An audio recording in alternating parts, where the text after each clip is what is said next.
எப்பவுமே மீனை வச்சு மீன் குழம்பு, மீன் வறுவல்னே செஞ்சுக்கிட்டு இருக்கோமே. இன்னைக்கு மீனை வச்சு எதனா வித்தியாசமா செஞ்சு குடுக்கலான்னு ட்ரை பண்ணதுதாங்க இந்த மீன் சாண்ட்விட்ச். அவ்ளோ டேஸ்ட்டா சூப்பரா இருந்ததுங்க. நீங்களும் கண்டிப்பா ட்ரை பண்ணி பாருங்க. இன்னைக்கு எங்க வீட்டுக்காரர் சூர மீன் தான் கொண்டு வந்திருந்தாரு. இந்த மீனை வச்சு தான் நான் மீன் சாண்ட்விட்ச் செய்ய போறேன். அதுக்கு தேவையான பொருள் எல்லாம் இதுதான். நெறைய பேரு சூர மீன் வந்து டேஸ்ட் இருக்காது, ரொம்ப ஹார்டா இருக்கும் அப்படின்னு சொல்றீங்க. ஆனா ஃப்ரெஷ்ஷான மீன சாப்பிட்டு பாருங்க. கண்டிப்பா உங்க எல்லாருக்குமே பிடிக்கும். ஏன்னா ஃப்ரெஷ்ஷான மீன சாப்பிடும்போது ரொம்ப ஜூஸியாவே இருக்கும், ரொம்ப நல்லாவும் இருக்கும். அது மட்டும் இல்லாம சூர மீன்ல உடம்புக்கு தேவையான நெறைய நல்ல விஷயங்கள் இருக்கு. குழந்தைங்களுக்கு உடம்புல ரத்தம் ஊர்றதுக்கு இந்த சூர மீன் நெறையவே குடுப்பாங்க. அதனால இந்த மீன வச்சுட்டு மீன் குழம்பு, மீன் வறுவல், மீன் தொக்கு, புட்டு இந்த மாரி நெறைய செஞ்சு குடுங்க. இப்ப நான் ஒரு இட்லி பாத்திரத்துல கீழ மீனையும், மேல ஒரு தட்ட வச்சு கொஞ்சமா பூண்டு, காஞ்ச மிளகா, 2 முட்டைய உடைச்சு ஊத்தி வேக வச்சுக்கிறேன். முட்டைய முழுசா கூட வேக வச்சுக்கலாம். நான் இன்னைக்கு உடைச்சு ஊத்தி தான் வேக வைக்க போறேன். நான் இந்த சாண்ட்விச் செஞ்சு குடுத்தப்ப யாருமே இதுல மீன் இருக்கிறதே நம்பல. ஏன்னா இதுல மீன் இருக்கிறதே தெரியாத அளவுக்கு தான் இருந்தது. கடையில சாப்பிடுற மாரி ரொம்ப டேஸ்ட்டா சூப்பரா இருந்தது. இப்ப எல்லாமே வெந்துருச்சு. இப்ப இது எல்லாத்தையும் எடுத்துடலாம். மீன நல்லா வேக வச்சு வச்சுக்கோங்க. புட்டு செய்யும்போதெல்லாம் அந்த அளவுக்கு வேகணும்னு அவசியம் கிடையாது.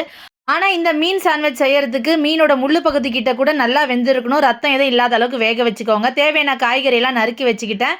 குழந்தைங்க சாப்பிட போறாங்கன்றதால, அதுல முள்ளே இல்லாம பார்த்துக்கோங்க. முடிஞ்ச அளவுக்கு நல்லா கிளீன் பண்ணிருங்க. கைய வச்சு பெசையும் போதே முள்ளு இருக்கா இல்லையான்னு தெரிஞ்சிரும்.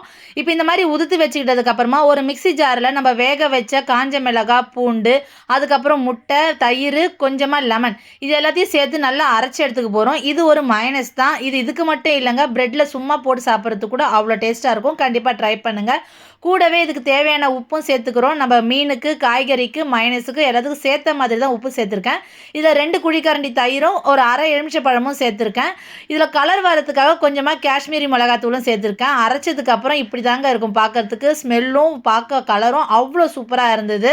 இப்ப நம்ம எல்லாத்தையும் ஒண்ணு சேர்த்துக்கலாம். உதுத்து வச்ச மீனு, காய்கறிங்க, அதுக்கப்புறமா இந்த மயோனைஸையும் சேர்த்து நல்லா கிளறிக்க போறோம். இதில சேர்க்கிற அளவெல்லாம் உங்களோட இஷ்டம் தான். மீன் அதிகம்னா மீன் சேர்த்துக்கோங்க. காய்கறி அதிகம் வேணும்னா காய்கறி அதிகமா சேர்த்துக்கோங்க. எல்லாத்தையும் சேர்த்துட்டு நம்ம அரைச்சு வச்ச மயோனைஸையும் அதோட சேர்த்துட்டு நல்லா கிளறிக்க வேண்டியதான். மீன் குழந்தைங்களோட உணவுல அதிகமா சேர்த்துக்கிறது ரொம்பவே நல்லது. மீன் சாப்பிடாத குழந்தைங்களுக்கு இந்த மாதிரி செஞ்சு குடுத்தீங்கன்னா, கண்டிப்பா விரும்பி சாப்பிடுவாங்க. இப்போ உங்களுக்கு மயோனைஸ் அதிகமா வேணும்னா, இன்னும் அதிகமா கூட சேர்த்துக்கோங்க. இப்ப நான் இத பிரெட்ல வச்சுட்டு டோஸ்ட் பண்றதுக்காக நல்லா பிரஸ் பண்ணி வச்சுக்கிறேன்.